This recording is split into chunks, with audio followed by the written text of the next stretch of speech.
everybody, it's PJ Crypto here. We are here live from the SpringFest 2023 events, and I have some great, amazing guests here with me today.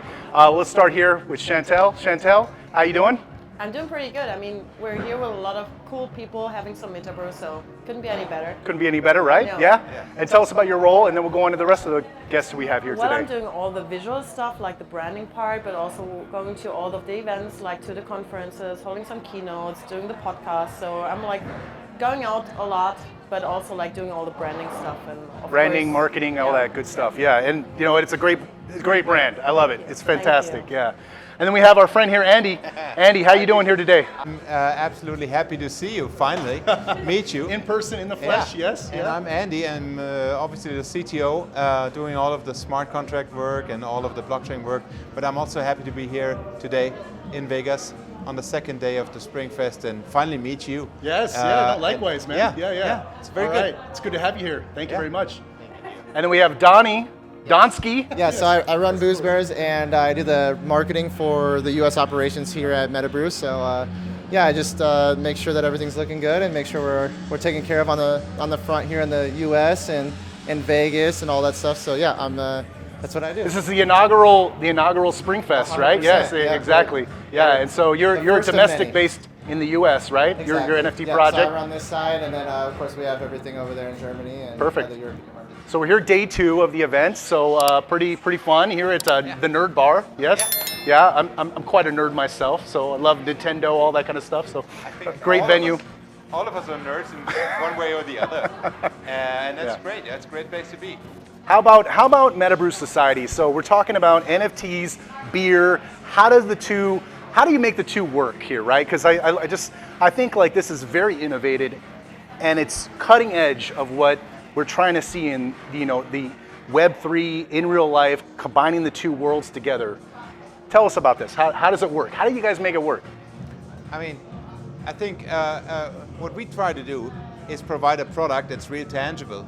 It's a can of beer, and it's a good product, and we wanted to connect the Web3 world and provide a real utility product, and that's what we brought here to Vegas, this beer.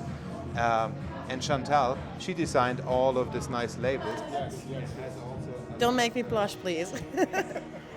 I think what we are here doing is what I love the most, that we're connecting like Web 2 with Web 3, what I think will be the future. So not just being just Web 3, so we're really like try to build up an international beer company with the help of Web3, like with the help of the community, and drive like the whole thing together.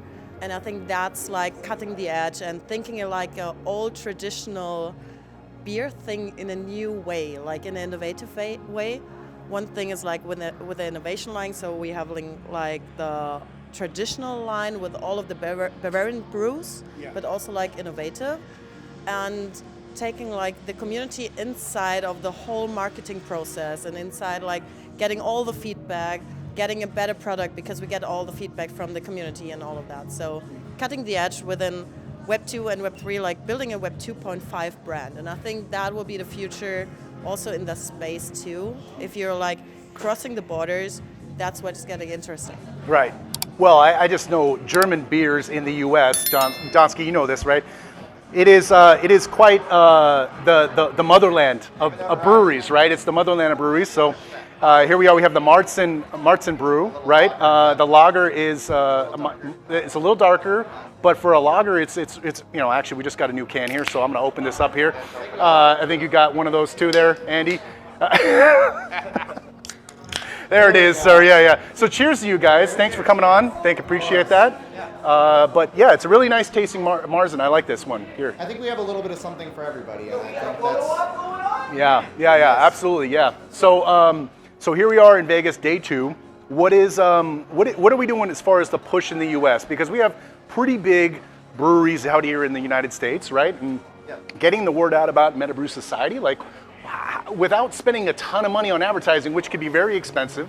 How do we do that? Do we use partners like? I think you use partners, you use community members. I think that's something that a lot of other businesses don't have, and I think that's really, really important, is to use those holders that are already in the community, which is really important with the new distributor that we have, is that we're just different. I think we're a pioneer in what we do, and what we do is not the same as everybody else. The cool thing is what you already said, like you take like the community inside of it and spread the word, because if, for example, we have like around 800 holders something, plus 800 to 900 holders, yeah, that's true. something like that. And as we have the affiliate program, they can go out and they get 20% revenue share. They go to a bar and Right. tell the people like, you should listen to Metabrew, here, taste it, and the beer's pretty good. Yeah. Actually, that's, I mean, if the beer would be shit, the whole project doesn't make any sense. Right, So, right. beer is good. They get listed, the holder gets like 20% revenue share in every single order like the bar does. So we have like a whole team in the, like we have holders in more than 40 countries right now. That's very impressive. So that Very was impressive. like- So the next question I have, Andy, is so the tech front, you're on the technology side, right? The contracts, everything like that. Yeah. But also when I think of technology, you guys just moved into a new brewery. Yeah. It's about an hour's drive from the old brewery. Why don't you tell the viewers a little bit about the new brewery? And you showed me some pictures earlier about some really cool tech that's going on over there. Yeah. That's going to help you guys with mass production. So, I mean, the place that we just moved into is a huge brewery. It's an industrial place, and we can, in one go, we can produce 12,000 liters of beer there.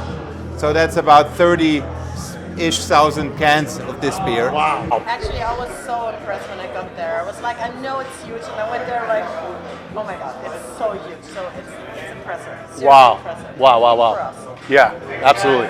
And it's got major machineries, so obviously you need heat to get the beer cooking. Yep. So it has a gas burner, a facility that can produce 1.5 megawatts of energy, a lot of hot steam to get the beer cooking.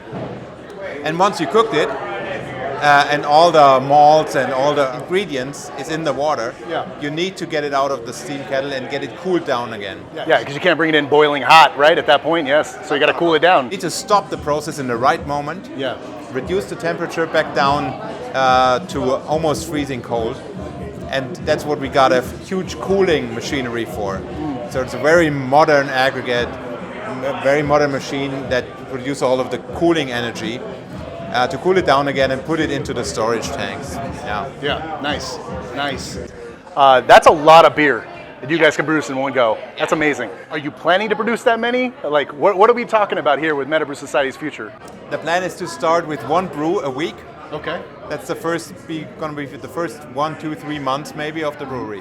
One brew a week, just to make sure everything works and everything's fine and the beer's good and well. And we're also going to brew for other brands and other companies, just to make the business work. We're going to brew other. So some licensing of use of the space now, right? And out. Okay, nice. It's going to be a service brewing. Brewing as a service is going to be one of the. as a service. I That's like what it. we call it. I love it. I love it. That's great. Yeah. That's genius. Yeah. You got the space. You got the capacity. Absolutely. Yeah. We want to utilize the assets that we have. Metabrew is a project of the NFT owners, and we want to utilize the max of the money we got and the machinery we got, and make it work for us. That's fantastic. That's fantastic. And that's hopefully that licensing comes back some way as far as like reinvesting back into the business and also building up, again, future growth of the company and stuff. And as a holder, I'm a proud holder of a Genesis NFT as well. And I will never sell that damn thing. Just let's be clear on that. I'm never going to sell that damn thing because I believe in this future. You guys have a very bright future. Yeah. It's incredible what's coming. I'm looking at OpenSea and the other platforms. No one's selling. No one's really selling the the Genesis NFTs not being sold. Someone was just asking me at NFT NYC about our royalties. I don't care about the royalties because I don't want anybody to sell. Yeah. I just want to have holders at the end, like diamond hand holders. Yeah, yeah. So I don't care about the royalties, about selling. It's just not what we're aiming for. Absolutely. Well, look, hey guys, this has been fantastic content. I absolutely love it. It's really good to get to meet you guys here in person, in the flesh. And I'm going to keep pumping out content about Metabrew Society. Donskiii, I know you're also here as a partner of Metabrew Society and look at, I don't have an NFT yet, but I'm going to get one probably tonight actually. I'll pick up one on the marketplace. But yeah, I love what you guys are doing, partnering with an amazing project here at Metabrew Society. It's great. It's great. Thanks for coming out here today, and thanks for spending some time with me. I appreciate that. Yeah, absolutely. So, so for PJ Crypto here, I'm here with Chantalle, Andy, and Donskiii here. Thank you very much for tuning in today. PJ Crypto signing off, and I'm going to see you on the moon. Bye, everyone.